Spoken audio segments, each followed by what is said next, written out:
राघवेंद्र नगरातील महालक्ष्मी मंदिरात श्री क्षेत्र पिठापूर स्थित पादुकांचं पूजन करण्यात आलं आहे।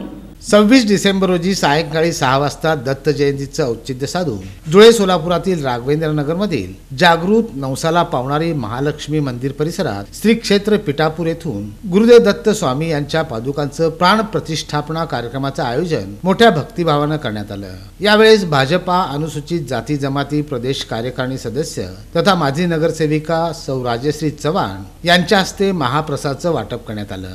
त्याचप्रमाणे मंदिर ट्रस्टच्या वतीनं त्यांना निवेदनही देण्यात आलं। यावेळी नगरसेविका सौ चव्हाण यांनी लवकरच सोलापूरचे खासदार श्री जयसिद्धेश्वर महास्वामी महाराज यांच्या खासदार फंडातून या समस्या दूर करू असं ठोस आश्वासन दिलं। यावेळी मंदिर ट्रस्टच्या माध्यमातून सदर कार्यक्रम यशस्वी करण्यासाठी ट्रस्टी अध्यक्ष संजय जाधव, भानुदास सूर्यवंशी, हनुमंत मोतीबणे, दत्तात्रय लाळसंगी, धानय्या स्वामी, राजशेखर कटारे, गणपती रूपनर, रंडाळे आदी पदाधिकाऱ्यांनी अथक परिश्रम घेत कार्यक्रम यशस्वीरित्या पार पाडला।